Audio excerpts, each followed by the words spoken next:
Hi there, I'm your host Clive Serkin, and welcome to the Unstuck podcast, where we're on a journey to help you get control of your work environment, get yourself unstuck, and perform to your full potential. Okay, so I'm here, we're here actually, with a good friend of mine, Amanda Lannert. We go back, well, I'm not going to say a million years, but we go back a while. Amanda is the CEO of JellyVision, which is a benefits engagement platform, which is called Alex, which we're going to talk about in a minute. I'm obviously not objective because I've known Amanda for a long time, and one of her groupies, probably the president of a fan club. So let me talk a little bit about my guest and friend, Amanda. Amanda's been with JellyVision since 2011. She's the CEO of JellyVision. And just to give you a sense of some of the recognition, she was named CEO of the Year by Moxie twice. She was named the Woman in Tech in 2016, the Woman in the Year at the Chicago Rotary Club, an industry champion and CEO of the Year by the Illinois Technology Association in 21, and inducted into the Chicago Innovation Hall of Fame, and I could go on and on and on. Let's just say there's a lot of reasons why I worship Amanda. So first of all, welcome, and thank you for making time to be on this podcast. Thank you for being here. And in full disclosure, Clive was my boss. So Clive groomed me, molded me, wrote performance reviews, and gave me opportunities early in my career. Let's not forget that. Okay, well, let's just be honest. If anyone was bossing anyone, it was you bossing me and me taking orders. But maybe that's the reason why we had a little success around when you were there. But anyway, it's so much fun to talk again, and we obviously talk a lot. So you know the premise of this podcast. We call it Unstuck, and broadly speaking, it's like when you go back over your history, my history, and you see companies that get stuck or individuals that get stuck, and it's often sort of one-on-one fundamental stuff, and you just wonder how and why and how you could avoid it, and what are the lessons learned so that we can pass it on to people so they don't get stuck or get as stuck as little as possible. And I think the story of JellyVision is an incredible story. I mean, you go back to 2011, you took over, it was a game platform, right? Not, and now you're, the scale platform helping with benefits. So talk about its story of not being stuck. Talk about the key pivots you've needed to make, and how you've evolved the company to where it is today, because it really is an extraordinary story. Yeah, so I think that there's a difference between pivoting and getting unstuck. And JellyVision had a number of pivots. We were a gaming company that made B2C games on these things called CD-ROMs. And when the CD-ROM market died, so too did our business on CD-ROM games. And then we became an agency and ultimately ended up in B2B, HR tech SaaS software. And the key thing about a pivot is you do it because if you don't, you're going to die. And there's something different about being unstuck. Now that we're 10 years into this business that we've built, and we've done over $400 million of revenue at this point, to me, pivoting and getting unstuck are really importantly different. Pivoting has a manic, like all life is on it. And unstuck is something that needs to happen when you finally get to scale. Things start going your way, and suddenly you go from playing offense to playing defense. You see a competitor finally won a deal from you. You're like, what did they do? And you start looking at your competitors. You start looking at the deal lost and not the deal won. You forget your North Star and you start to worry about the status quo. And to me, it's always like, are we playing defense or are we playing offense? Are we thinking about our customer or are we thinking about our competitors? Are we worried about what we could lose? Someone quitting? Losing a customer, something like that? Or are we worried about where we're going? But JellyVision is a business that has reinvented itself successfully 3 times and unsuccessfully about 70 times. And that doesn't get the press, but there are probably 70 businesses we tried in between the successful gaming company and the successful, Alex business that we run today. And we always sort of managed to just sell enough to pay, our payroll until we finally landed on our current business today. So pivots, getting unstuck, getting stuck again, getting unstuck. I've got the scars to prove it. I actually love that thought. So that if you don't pivot, chances are you're gonna get unstuck, and it's a lot harder to get unstuck than it is to actually make the pivot before you get stuck. But if you think about that journey, Amanda, it's like it takes leadership, but and consequentially, it requires a very healthy culture. Like I know that you guys, you talk about having a sense of humor, but these are scorecards. But you know, you know, you know, best software company, best culture by the Moxies, Lighthouse winner. I mean, you guys have been recognized and won, all these awards that sort of recognize the culture that you have. And as you know, I'm a huge proponent of culture, but culture is a consequential outcome of leadership behaviors. But when you have a strong culture, you can make those kinds of pivots and have a high degree of confidence that they're going to work. So, talk about the culture and how you've kept it fresh and invested in it. Well, I think there are many aspects of the culture that JellyVision might be known for. Part of it is that we used to be a gaming company, so there's a lot of like joy and delight and fun and games and taking the business seriously, but not ourselves seriously. And there's also sort of a cultural lore that maybe you're at some networking event in Chicago and there's somebody who's incredibly friendly and incredibly nice and smart and helpful. And it turns out they work for JellyVision. Like our employees are definitely ambassadors. They're exceptional human beings. But I think that there's an earnestness to our culture too, which is our purpose statement is simply to be helpful. It's not to be the first, the biggest, the most brash, the game changers. It's to be helpful. And that might seem a little milquetoast, a little bland, unless you really unpack what it means to be helpful. First, you have to have an external orientation. You have to care about someone besides yourself. Second, you have to have wisdom. You have to be able to solve problems. You have to have know-how. And third, you have to have a bias towards action. It's very much a to-do. And so we've assembled 300 odd, incredibly helpful, talented, kind people. And it just makes for a very pleasant workday. And that's the bedrock of the culture. And when it comes to like facing bad times, my sort of advice about that is leaders need to shoot straight. And you can't just terrify everyone and say everything's not going to plan. You actually have to have a plan.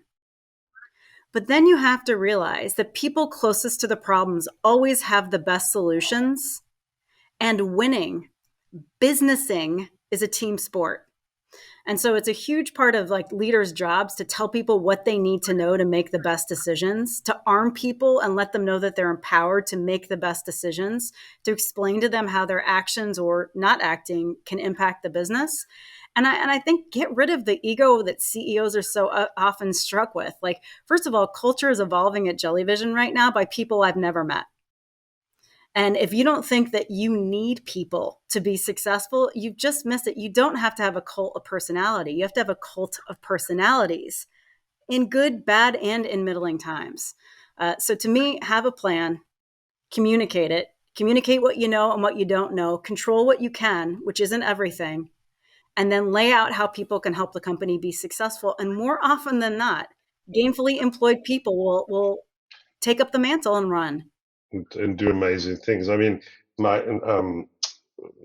one of my guests, Pete Alcamara, a very good friend of mine. I don't think you've met Pete, but he and I have always talked about a concept that he has. And by the way, I want to get back to be helpful in a sec, but he and I have always talked about this concept where it's a formula, which is performance equals potential minus barriers plus encouragement. And the premise of that is spend less time on performance management, which is a big thing in larger corporations, and spend the vast majority of your time trying to understand how to remove the barriers and how to provide the encouragement. And I'm not talking like cheerleader bullshit. I'm saying real enabling, so that the humans who have chosen to come work with you can play to their full potential. And you're talking about that in essence, right?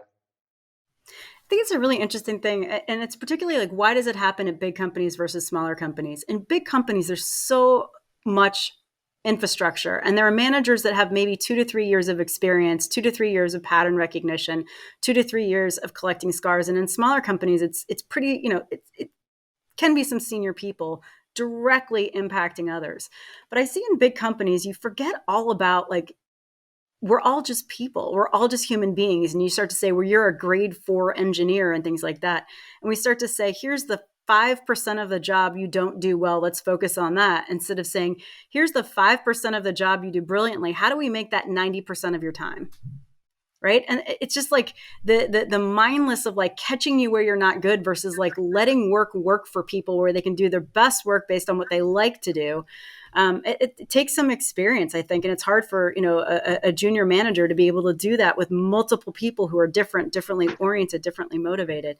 But it's how you get the best work. It's like set people up for success instead of worrying about the 3% of whatever dumb job they may not be particularly good at. Hire a team where people can meld and cover each other's strengths and weaknesses. Absolutely. I mean, and it's fascinating. I mean, I always talk about it in terms of like when you keep putting rocks into your people's backpacks, it's incredibly hard for them to climb that hill. I mean, it's like, and I genuinely, vast majority of it's done inadvertently. It's not like malicious people show up as leaders or managers or whatever.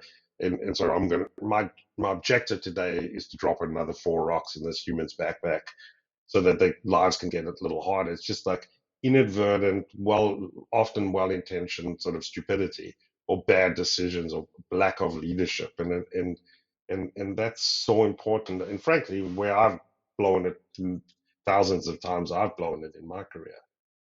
But I want to come back to be helpful, which, by the way, this is the first time I'm hearing, which I absolutely freaking love and don't think it's milquetoast. Um, there's nothing more destructive for me than companies that get a committee together and write a mission or purpose or vision or pick a whatever statement, and it's just like this, bullshit lose the will to live sort of collection of words that means nothing, and then they slap it up on a poster or they do a campaign inside the company. It's like, talk about how, and you alluded to it, but how you talk about the notion of be helpful. Because again, I'll go back to my point is it's no point talking about culture. It's more important talking about behavior that consequentially results in culture is an outcome, not an objective. It's not a post. And I just love the line, be the thought, not the line, the thought, be helpful. Well, here's how it came up. In fact, we were starting to get to scale. We were getting big, and I sat down and I was like, I learned from Leo Burnett, from you, you need your positioning trifecta, the vision, mission, brand essence, I got to write this stuff. It has to be on paper now. What went without being said now needs to be said and written down. I sort of reached that point of scale. And I kept trying to write a mission statement. And I believe a lot in what we do, which is we go to where there's furrowed brow, where people are trying to do something complicated and boring, but important, and we talk them through it. And I kept trying to write these very anthemic mission statements. And our chief creative officer at the time, who in fact had a beard, would stroke his beard and look at me and say, no, that's not it. You're just trying too hard. You're just trying too hard. It's not it. It's not it.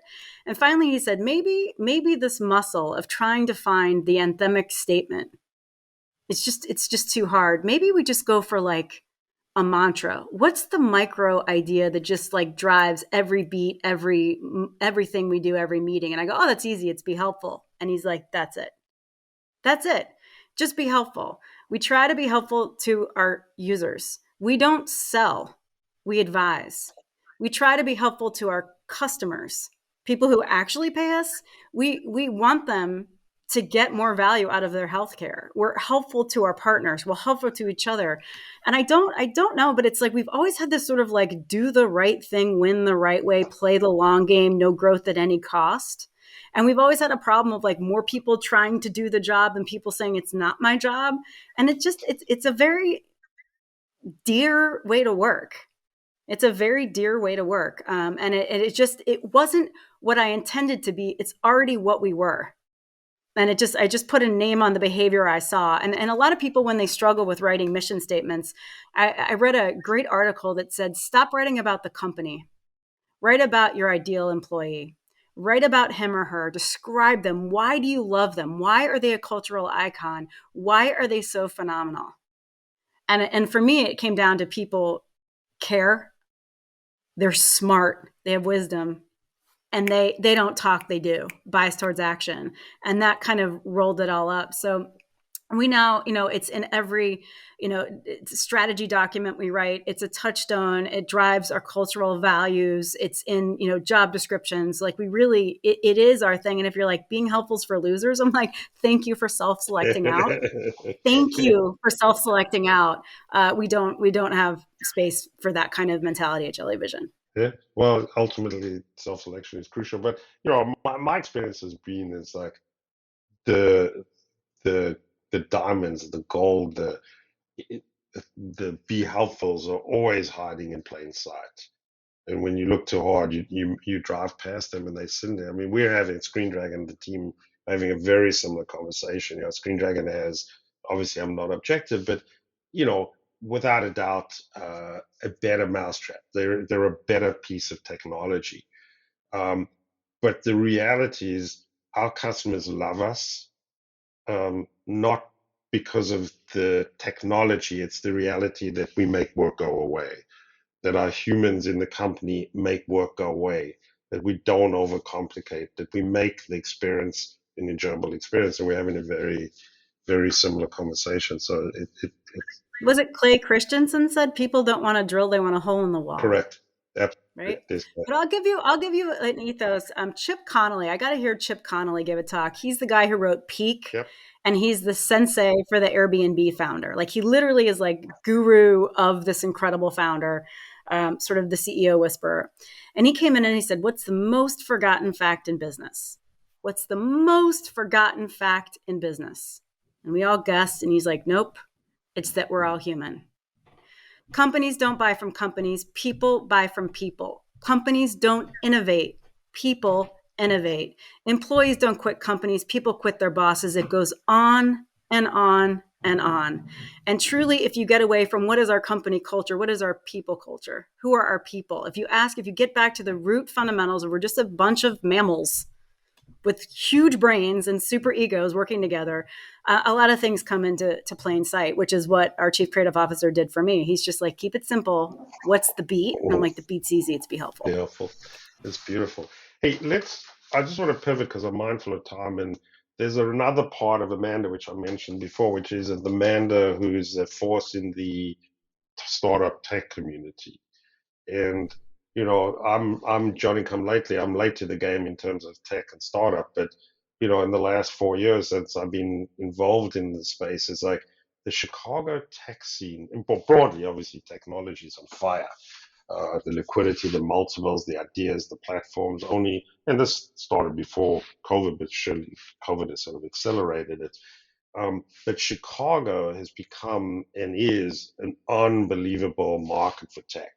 And you're smack dab right in the middle of it and have been involved for a long time.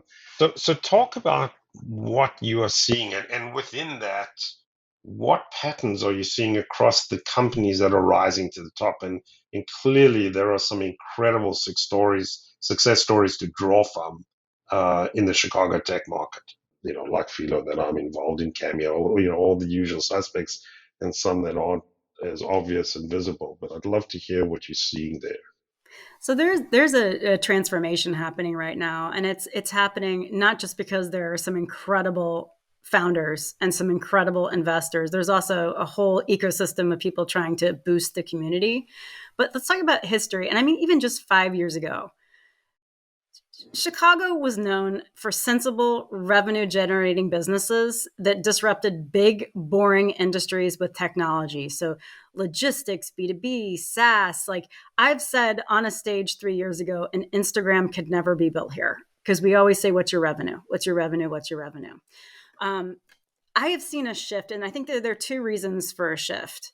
The first is the liquidity, the amount of dry powder that needs to get put to work has knocked down borders. Even before the pandemic, just the amount of dry powder in private markets, you got to find bets. There aren't enough in Silicon Valley. They're priced out of the hemisphere, so let's go look elsewhere.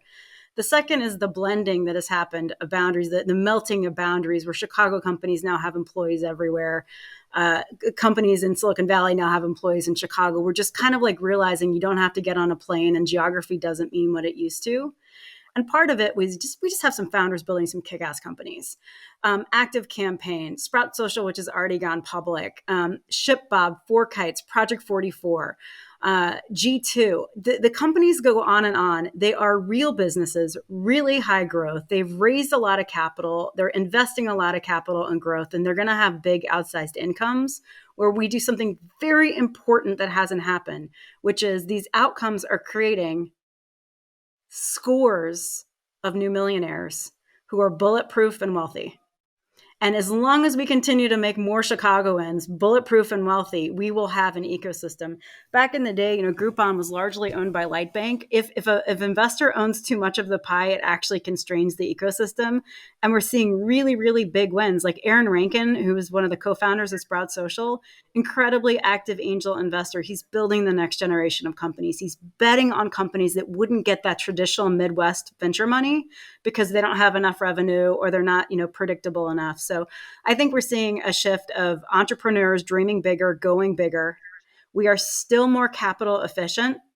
I think there's still an ethos that maybe people don't understand equity as much as they do on the coasts. Employees don't understand equity, so they're more loyal. They stick around longer.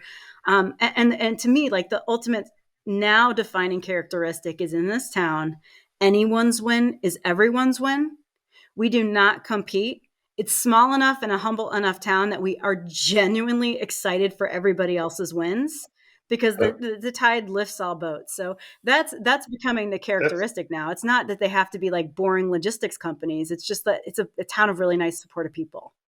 Well, it's funny you mentioned. I was in a conversation the other evening exactly about that, which is how tight the community is and how supportive the community is with one another, and how people celebrate others' success. It's less, it's not as cutthroat and not like dog eat dog kind of environment. It's incredibly supportive, and you feel it as an investor. You feel it as an exec within the company, and I think, in my view, it's a massive distinction in the Chicago market. It is, and it's lovely people who are trying to be helpful, not to make it all about JellyVision's purpose, but like I think that there are a lot of very helpful people in this ecosystem. Right. Well, I've certainly experienced that. I mean, talk about HPV, so Hyde Park Ventures, and at some point I got to get Pete on this podcast because he's obviously an incredible force of nature, and we need to talk about his new book. But talk about, because you're very involved in Hyde Park Ventures, what they're doing, because in a way that what you just described, as I understood it, is the model of HPV and has been for a long time. So it's just to be clear, Hyde Park Venture Partners is a venture firm. Hyde Park Angels, Sorry, HPA, Hyde Park is Angels. Sorry. You were good. What it is Sorry, it's a community. I will appreciate that, but Hyde Park Angels. Sorry, I would like the shout out for sure. Hyde Park Angels is a bunch of operators and business people who are investing into a high risk asset class, not just their capital, but their expertise, their moral support, their connections. HPA is very people first. So it is the most prolific and early stage investment firm in the Midwest, angel firm. So it's really high dollar. They can lead around at this point.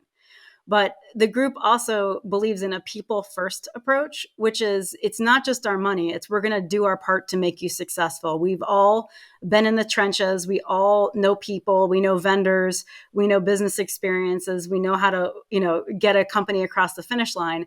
And people invest not just capital, but their time and expertise so that we have more collective wins.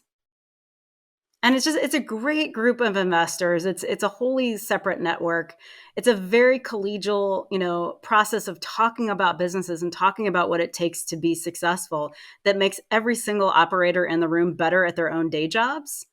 And we're returning a ton of money. Like Hyde Park Angels is actually returning, like many firms are in 2021, 22. It's kind of a banner year, but it's nice that the liquidity is happening too.